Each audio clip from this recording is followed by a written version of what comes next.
station. Just want to get on and get off. They get two sheets. One says yes, the other says no. And they make marks. And they count them up. And if the no's are 100 and the yeses are 20, the congressman's going to think about voting against it. So you got your job to do, and you've probably got 30 minutes to do it, maximum, because we're getting very close to the vote, if it hasn't already taken place already.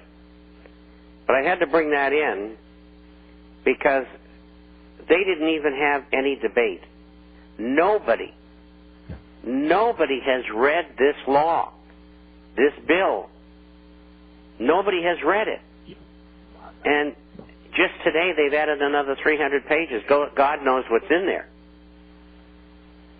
I mean, they may have a clause and they're giving the country away to Chile or something. And, it's like the congressmen say, we don't have time to read those bills. They don't care. But if they think they're not going to get elected, they will care. That's why Ron Paul has 258 co-sponsors, because people rang the phone off the hook in emails and faxes and letters saying, we want to get rid of the Federal Reserve. Now, these snuck this one in on us, and it's got to be stopped. If it isn't, we've got to stop it in the Senate. This is a nightmare. This is a scam. It's not going to help reduce CO2, and who cares? I mean, CO2 is always going to be with us. It's a method of increasing taxes and enslaving the people. So get with it. There's another point on this. What's that? If I understand correctly, it's not only a question that the cap-and-trade bill is going to raise taxes. The cap-and-trade bill is going to raise taxes, and much of the money is going to be shipped overseas. It would be one thing if we raised taxes on me, for example, and ultimately the taxes went into the pockets of the guy living across the street from me. As the taxes, insofar as the taxes were kept within the United States, well, higher taxes aren't a good thing, but at least the United States gets benefit out of it. But if my understanding is correct, cap-and-trade is going to raise taxes on us and send our money overseas. Is that true or false? To the UN and to the IMF. Well, part of it. They've been talking about this for years. For years. Well, that's one of the other points, though, and it's part of the reason why programs like this and newsletters like the International Forecaster are so important.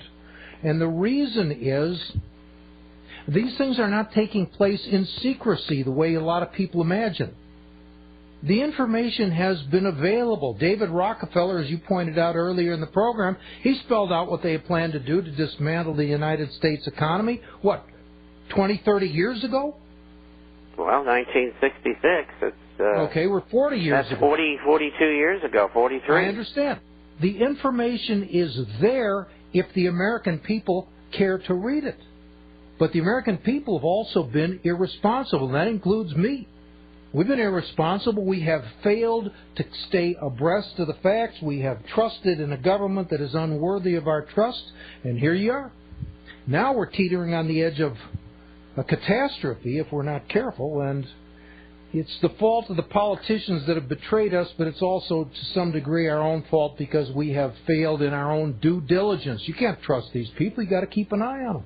Got to read. Got to listen to programs like these. You have to educate yourself. If you fail to do so, you open the door for exploitation and ultimately catastrophe. Well, if this bill is passed, and the health bill is passed, and the investigate the Fed bill is not passed, and we do not get tariffs on goods and services, then what is going to happen is there will definitely be revolution in the United States. And half of you people are going to die. So get ready for it. That's where this is all headed. And I've been right 98% of the time for the last 20 years. Well, when you talk about revolution, I've got an article here entitled Unsustainable Economic Activity. I'm not sure of the source. I see the author's name is Dan Amos. I don't know where I clipped this. One of the news publications. But in any case, Day of Reckoning has arrived for California state government. It will not be pretty. Spending cuts and tax hikes are unavoidable.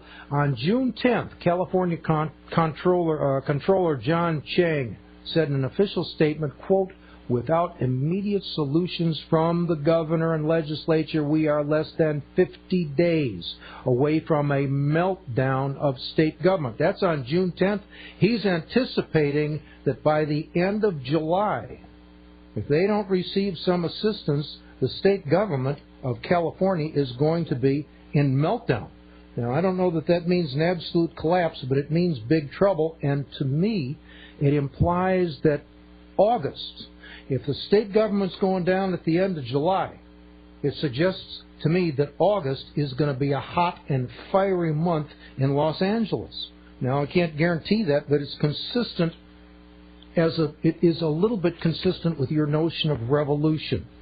It's premature. We're not talking about revolution, but I'm suggesting high probability that you'll see riots in California in August unless somebody bails out the California state government. Well, we were there on just north of Wilshire Boulevard, probably about 100 yards, and the Watts riots in 1965, and the rioters came almost to Wilshire Boulevard, rioting and killing and so on.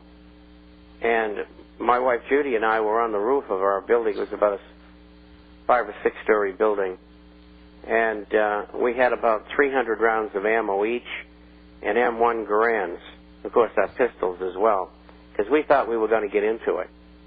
And we had a great vantage point. And fortunately, the police stopped them at Wilshire. Had they not, I might not even be here today, because I wasn't, going to get shot down with or killed without giving a fight. But there's 250,000 gang members in Southern California that have military equipment as good as what our Army has. So all of you denizens of Southern California had best equate that into the things that you're doing, because that place could blow sky high. 40% of the people in California are not paying taxes. Almost 1/3 of the population are illegal aliens. There's 10 million illegal aliens in California. And I'll tell you, it's explosive. The tax base has been gone since 1995 when I left there, and I lived there for 36 years. And I've written about this innumerable times, but that's where this is headed. And the police and probably the military are going to need all the help they get to quell this thing, because these people are uneducated for the most part, and they will do things that regular people who aren't educated won't do, especially if they don't have any food. And it's just a terrible thing waiting to happen. And well, I'm sorry to have to tell you that, but that's the way it is. You bring up, when you mention the illegal aliens down there, what that suggests to me is that we not only have an economic crisis on our hands, we have a political crisis in this regard. There is an Aztlan movement where at least some elements of those illegal aliens will look at this as an opportunity to foment political revolution. This won't simply be, it won't necessarily be merely a reaction to a cutoff of welfare and a lack of food, funds, or whatever.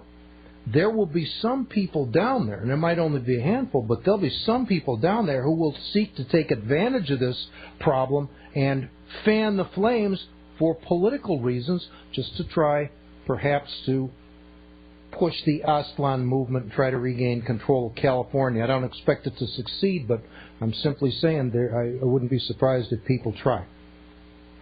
Well, the Ford Foundation and the Rockefeller Foundation have been financing that since the early 60s. First, It was Ray Tiarina, who's now out of the picture.